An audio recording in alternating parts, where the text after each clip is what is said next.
me get the camera on. So, I may go back. I'm probably just going to have you on this lesson state the vertex and how it's going to open. That's what I did for my regular. What you need? Oh, okay. We'll get one when I get through. I might have, yeah, here's one up here if you want to come get it. But I'll probably just take it back down and then add, I think I had on there possibly x-intercepts, y-intercepts, and domain and range maybe, and we'll just add that in on Friday. Friday will be much easier because we don't have a quiz that day. So, 76, 77.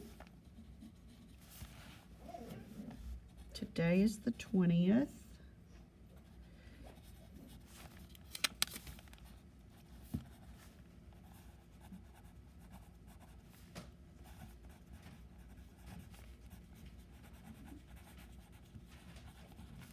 You know, linear equations are just, you know, x plus 5 equals 12. And you solve it, and you're done, and easy. And linear functions are graphs of y equals mx plus b.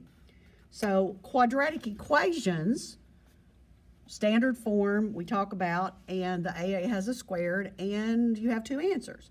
So when you make them in graphing, and I'm actually putting the most common one first because it's the one you would know, and we'll do this one on Tuesday, I guess, next week. Standard form is y equals, or the preferred as you move up the ladder of mathematics is f of x.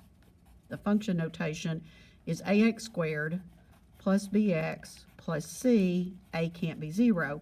And we will do that one on Tuesday. So we're going to talk about those. They each have their pros and cons of being able to state the information. And then the one we're doing today is called vertex form. And it's y or f of x. I think I put f of x. I know I put it on your 33. I don't know if I put it on your 32. Is because I have to tell it to, and I don't always. It doesn't default. It defaults to y equals, I think, a times x minus h squared plus k. If you recognize that, hopefully a little bit, let me see if I can find it in. That's an H, right? Not an N? I'm sorry. And that's an H, right? That is an H. This was an H and that one's a K. Okay. Let me see if I can find one that has the stuff in it, because I'm bad about when I'm doing it not gluing them in. But here's one. And actually at the top, I'm going to refer you back to see lesson 23, pages 56 through 56, 57, 58, 59 probably. We probably spread that out over 4 pages. Now that seems kind of a weird reference, but when I did this in regular the other day, the first time I did it in the video, I tried to do the beginning of it and then go to their lesson, but I found out it worked better when I referred back to lesson 23. You don't have to turn back to it right now. I think you'll kind of remember what we did. And one of the main reasons we did this was if you remember, we did absolute value functions. The parent was f of x equals absolute value of x. We did the parent by t-table, but then we wanted to start doing them by, really, we wanted to be able to do it like we kind of do lines. We need the vertex, and with the V, you needed the vertex at a point on the left and a point on the right. Our format, if you look at it, looks a lot the same. The only difference is this one is x minus h squared, which makes it quadratic. It has an x squared in it. This one was absolute value. But all of this information, and I'm not going to write it all out, is going to be exactly the same. So that's why I referred you back to those pages. The first cutout that we did just the movements, like what did adding and subtracting on the outside do to it. It moved it up and down. And then we did inside, and then we did the thickness of it, how skinny or fat it was, and whether it opened up or down. And then we did, and this one may be the best reference, we did 4 examples of exactly like we're doing today, where you actually do several things to it and, you know, make it fatter, skinnier, just a lot of things. So this is your reference to if there's one thing that you're not sure exactly where it comes from. I think it'll make sense when we start doing it. The vertex is going to be HK, and if you refer back to that page 56, it's the opposite of what's in parentheses, and it's the same, whoop, missed my little arrow there, and it's the same as what's on the outside. And then what determines whether it opens up or down? Positive A opens up, and negative A opens down. And then the A is going to determine how fat or skinny it is. The parent actually is standard size. We're going to draw the parent first, and then we're going to draw two graphs of, I think 2 would be fine. I think it'll, and because using that reference back to page 58, you've got a bunch of them. That only difference is you can only get 3 points, and it's going to be a curve, but they're going to connect and work. Their t-tables work just like the absolute value does. So we're going to do our graph paper. It's folded with the big grid on the inside, and it's got the little grid on the top like this, and then the other side you'll glue in. So you want it to where it'll open to your big grid, and then we're going to draw the parent right here. So we're going to do the parent first, and the parent is f of x is equal to x squared. The vertex, and we usually just write v, is 0, 0. There's nothing added inside. There's nothing added on the outside. You need to go get your graph paper. Go ahead and get it. You definitely need it.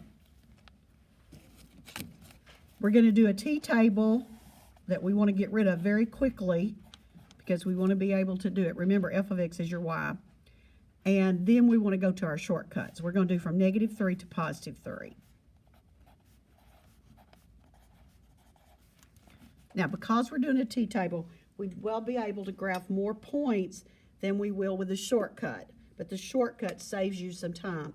There's always quadratics on the ACT, and they're usually in word problems. So we will attempt to get some word problems in if I just have to go pull my ACT problems and talk about, you know, they're not just going to give you a quadratic and say graph it. They're going to ask you specific questions about it, and usually in a word, I mean, all 60 problems are pretty much word problems on the ACT. So you're just squaring your x's. Well, negative squared are positive, and positive squared are positive. So -3 squared is going to give me 9, 4, 1, 0, and then again 1 squared, 1, and then 4, and 9. Now, because I've got the little grid, you have plenty of room, but I'm still going to keep my x-axis a little low. So I'm going to draw my y-axis, and I'm going to put my x-axis down here. And you may want to kind of determine how you draw your graphs based on the vertex and how it opens. The A on this one is a 1. There's an understood positive 1 in front. So it does open up.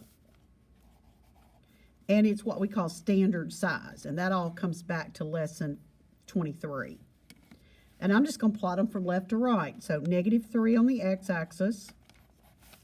-3, and then count up. 1, 2, 3, 4, 5, 6, 7, 8, 9.